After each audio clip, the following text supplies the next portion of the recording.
Hey Jonathan, it's nice to have you on our T.E.A.R Talk Q&A series, and this month's theme is Sexual Assault Prevention Month. We're excited to have you join us today. Thank you.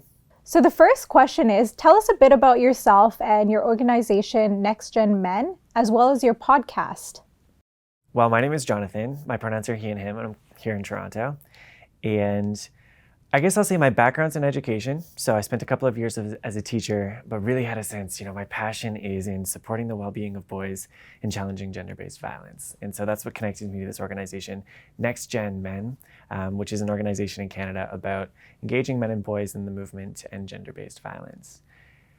Kind of along that, within the field, I had this sense we talk a lot about the next generation, but we don't talk as much with them. And I just had this really deeply felt sense that the voice of boys themselves needed to be heard in the conversation. And so that's how I started the podcast. The idea is exploring the inner lives of boys and giving them an opportunity to have their voices heard. And so we've covered different topics like mental health, healthy relationships, and gender equality and things like that. And the podcast is called Breaking the Boy Code, and you can find it online. Can you define the term sexual violence and why it's important to talk about it? Yeah, I think when I talk with boys and young men about sexual violence, I often avoid naming every specific example of what it could be. And one of the things that we get down to is the idea of, invalidating the dignity of another person. And that person might be yourself, and it might be a person that you're in a relationship with or a person that you see on the street. And that idea of dignity is the human, the inherent worth of a human being. And so examples of it might be objectifying someone, even when they're not there, right? Or catcalling them, or crossing their boundaries, in a physical encounter, anything like that. But I think the idea of focusing on dignity is something that boys can really relate to. They know what it feels like to have their dignity respected themselves, and so they have a sense of why it matters. The importance of challenging sexual violence and working to support all people in sort of the movement for, I guess, what we usually call gender justice. It's hard. It's it shouldn't just be 1 month that we talk about this kind of thing, but it allows us to have a focal point, to bring this conversation to light, to have a reason to talk about it more fully. So I guess the purpose of the month is, to recognize its importance and to engage people who might not have otherwise had the conversation. What is consent and why is it so important? I think the way we talk about consent can sometimes be really limited. Often we end up focused on harm prevention, which is not bad. That's a really important thing to do. And so we talk about consent in terms of, communicating with somebody what you'd like to do and, and making sure there's reciprocity and enthusiasm and that kind of thing.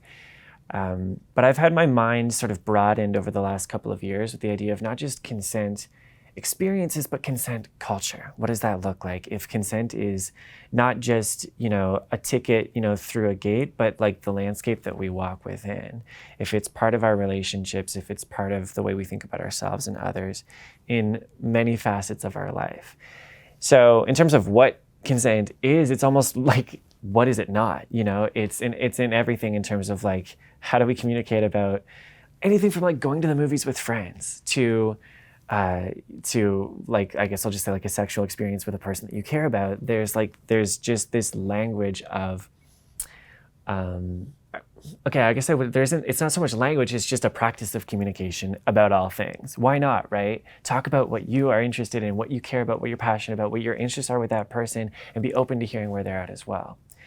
Part of what this does is it helps us change that gatekeeping from a referendum on who you are as a person, right? If I say, hey, I'd really like to do blank, and they say no, then all of a sudden I feel really invalidated. But rather, if I just practice this everywhere, it's just information about who I am, who this person is, what we're interested in, and it just makes it, a normalized part of, again, we get back to the idea of respecting the dignity of other people.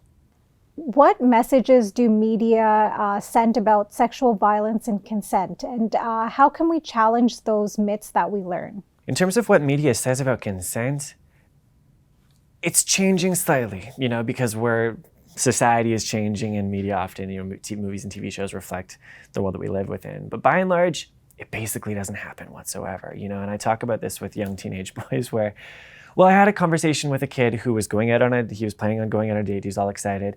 And he had this really deeply felt sense that he had to kiss her, and he shouldn't ask whatsoever because that would kill the vibe or ruin the mood or anything like that. And I was like, dude, you're 12. Like, where did you get this? You haven't had that many experiences. Where did you get this idea? And he's like, movies, of course, And it was a bit of a joking conversation. I was approaching that with, lightly. I wasn't, delving into the deepest elements of like harm prevention, anything like that. So within that space of like joking, we came to this idea that like movies do not actually represent real life. Movies are movies. And what we see all too often, and teenage boys see this all the time, is you go to the bar, you like hit it off with somebody, and then it's like 0 to 100. The next scene, you're like, in a hotel bed. Like there's no in between of like whether it's relationship building or like healthy communication. That doesn't happen. Similarly, people that are in like long-standing relationships in movies, TV shows, or anywhere else, like it doesn't show the regular, practice of communicating that happens. So I think by and large, consent communication is largely just absent in media, and that's to our detriment. In terms of how the media portrays sexual violence and victimization and that kind of thing, I don't know. I think we get I'm thinking like a little bit less so in movies and TV shows, but in like real life media, newspapers and that kind of thing. I think we can often get held to the rather limited punitive justice system that we have. It's like our best option at the time, but you end up with these all or nothing stories where it's either, so-and-so is a monster and they need to be canceled and vilified and, completely cut out from society, or so-and-so is, it was an accident. He's like a good young man. I guess it's often, a man who's perpetrated the violence and we need to excuse what happened and all that kind of thing. And it's sort of one or the other. And because that's often how the justice system operates, you either face consequences or it didn't happen whatsoever. And we're missing this like gray area that can be filled with restorative justice practices, where we focus a little bit less on what does that person deserve, and it's either this or that, and a little bit more on like how healing can happen. What does that person need? Both the perpetrator of violence and the victim. So that's where I kind of think, media is falling short. We don't have enough representation of what restorative practices look like. So what's a common myth around sexual violence, and can you challenge it with a fact? Yeah, this is one that's really important to me because I've had conversation after conversation with young teenage boys who are really aware of the prevalence of sexual violence in our culture. It's hard not to be when it's in the media, it's in their class, they see it, they know about it. But they also often have the idea that more often than not, it's a false accusation, that girls are making things up to get attention or to get back at boys or men or anything like that. And I even heard it recently with, I'm sure Andrew Tate has been charged with sex trafficking, and I just was talking to a 14-year-old boy who's really into depression. This is totally made up, it's not actually true. And so a really, really simple, challenge to that myth is that we know from research that false accusations of sexual violence happen at the exact same rate as false accusations of other crimes. So house robberies, carjackings, anything like that. It's around like 2 to 5%. And there's no evidence whatsoever that, that there's a vast majority of these allegations that are not true. And so I think it's really important that we believe victims, and that we understand that by coming forward and speaking up, they're doing something really vulnerable, really challenging, and that our role is to figure out what are their needs and how can we support their healing. How can men act as allies and stand up against sexual violence? Yeah, it's a really good question. Well, I'll say most often I work with the young generation. I work with sort of young adolescent boys. And one of the things that we kind of acknowledge is, in the news headlines, we have all these like huge stories of like really significant harm. And when you're in like grade 8, grade 9 and that kind of thing, there's like a distance there.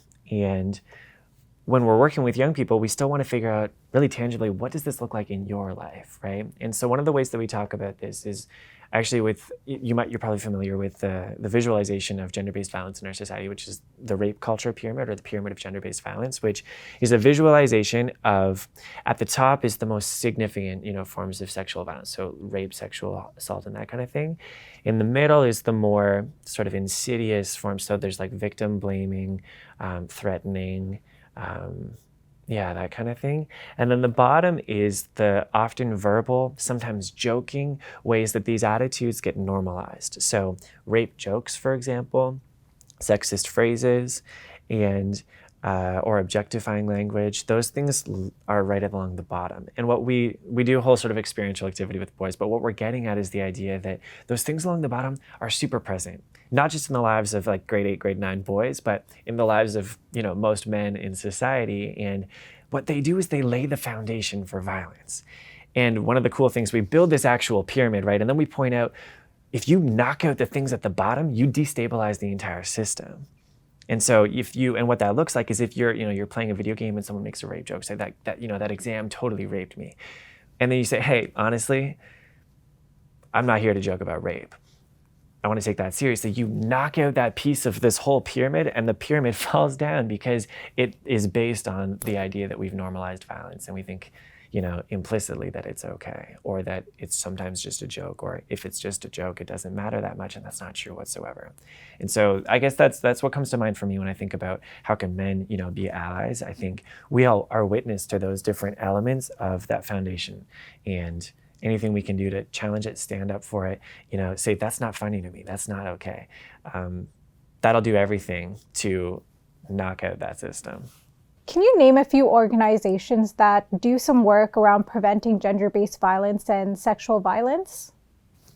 Well, I'll talk a little bit more about the organization that I work for, which is Next Gen Men. And the idea of Next Gen Men is not just, engaging men as allies for people of other genders who are predominantly, victims of sexual violence, but also engaging men as, I don't know how to word this, but not like almost allies for themselves, and seeing how they are also impacted by systems of gender-based violence and sexism and patriarchy and all that kind of thing. So if men can see, actually, I have stakes in this, this movement is not just about the liberation of others, but the liberation of myself, then that engages them more fully as, I guess that's like the co-leaders that we need them to be.